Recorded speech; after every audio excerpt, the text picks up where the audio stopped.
யோவான் 1வது அதிகாரம் 12வது வசனம்.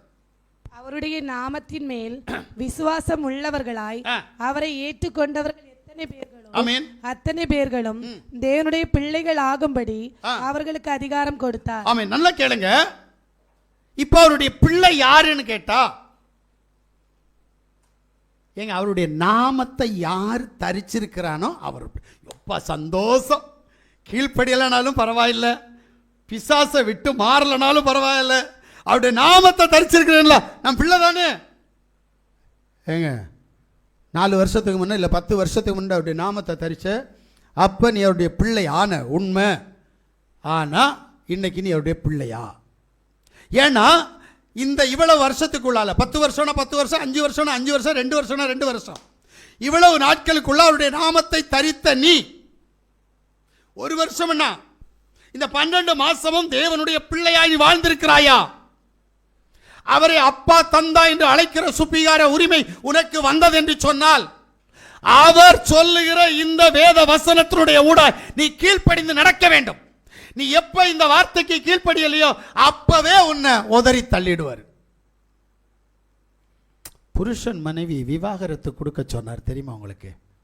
அறிகிற அறிவு ரொம்ப முக்கியம். இதில் புருஷன் மனைவியை குறித்து சொல்லும்போது தேவன் சொல்றார், அது சபையும் சபையினுடைய தலைவராகிய மேசியாவையும் குறிக்கிற திருமண பந்தம் என்று சொன்னார். அப்ப ஒரு புருஷன் மனைவியுடைய வாழ்க்கையில் விவாகரத்தை எப்ப கொடுக்கணும்? என்னைக்கு புருஷனுடைய கட்டளைக்கு கீழ்ப்படியாமல் அவள் இன்னொருவனுடைய பேச்சுக்கு கீழ்ப்படுகிறாளோ அன்னைக்கு இவர்களுடைய திருமண உறவு முறிந்து போகிறது. கீழ்ப்படுகிறது என்று சொன்னால் சரீரத்தை அடமான வைப்பது. இப்ப என்ன செஞ்சாச்சு? புருஷனுக்கு கீழ்ப்படியாம சரீரத்தை இன்னொருவனுடைய கையில கொடுத்து அவனுடைய சித்தத்திற்கு கீழ்ப்படிய ஆரம்பிச்சாச்சு. இப்ப மணவாளனுடைய சத்தத்திற்கு கீழ்ப்படியல்ல. இப்ப வேதம் சொல்லுது இவங்க 2 பேருக்கும் விவாகரத்து ஆயிடுச்சு. நீங்க ஆனீங்களோ ஆகலையோ, பைபிள் சொல்லுது அது விவாகரத்து. எப்படி? உனக்கு புரியல? புதுசா இருக்குல்ல?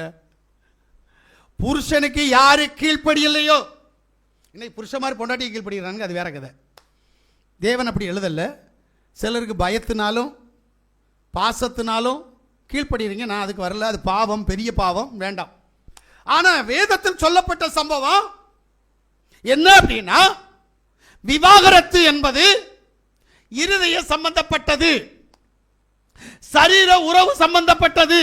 இருதய உறவும் சரீர உறவும் ரெண்டும் கலந்து புருஷனுடைய சத்தத்திற்கு எவள் ஒருவள் கீழ்ப்படியாமல் போகிறாளோ அவள் விவாகரத்து ஆகிவிட்டாள்.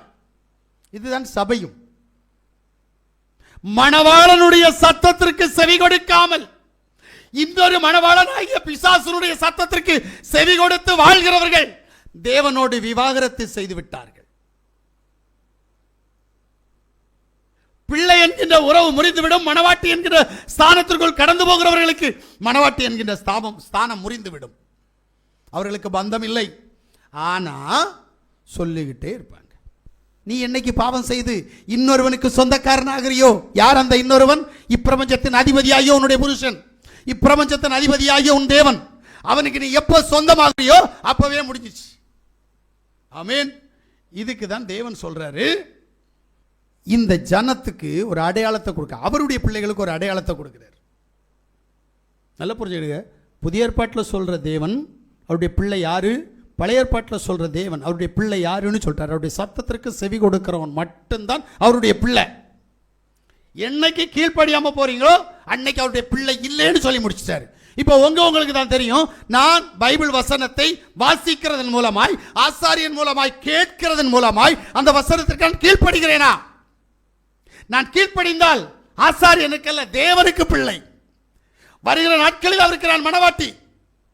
நான் கீழ்ப்படியவில்லை என்றால் அவருடைய பிள்ளையும் இல்லை, மணவாட்டி ஸ்தானமும் இல்லை. ஆனா இன்னும் புரிஞ்சுக்கணும், அவருடைய பிள்ளைக்கு ஒரு அடையாளத்தை வைத்திருக்கிறார். அந்த அடையாளம் என்ன? வாசிங்க 2 கொரிந்தியர் 6வது அதிகாரம் 16வது வசனத்தை. தேவனுடைய ஆலயத்துக்கும் விக்கிரகங்களுக்கும் சம்பந்தம் ஏது? நான் அவர்களுக்குள்ளே வாசம் பண்ணி ஆமென். அவர்களுக்குள்ளே உலாவி ஆ. அவர்கள் தேவனாய் இருப்பேன், ஆமென். அவர்கள் என் ஜனங்களாய் இருப்பார்கள் என்று ஆமென். தேவன் சொன்னபடி நீங்கள் ஜீவனுள்ள தேவனுடைய ஆலயமாய் இருக்கிறீர்களே. நல்ல கேளுங்க, இது வார்த்தை. வார்த்தையின் சத்தம் உன் காதுகளில் நுழைந்து இருதயத்திற்குள் கடந்து போக வேண்டும். என்ன? நீ உண்மையிலேயே தேவனுடைய பிள்ளையாக இருந்தால் விக்கிரகத்திற்கும் உனக்கும் சம்பந்தம் இருக்கக்கூடாது. கொஞ்ச நாள்ல ஒரு அம்மா வந்தாங்க, வயசான அம்மா. அந்த அம்மா, நாங்க கிறிஸ்தவங்க, எனக்கு மாப்பிள்ள கோயில்ல அப்படி ஆக்கும்னாங்க. எனக்கு ஆவியானவர் சொல்றாரு, இங்க ஒரு தெய்வம் வேலை செய்யுது. அந்த அம்மாட்ட கேட்டா, எனக்கு தெய்வத்துக்கு என்ன சம்பந்தம்? நான் அப்புறமா தானா சொல்றாப்புல, ஆமா உண்டு. இது என்ன கதை? நீ அப்ப யாரு?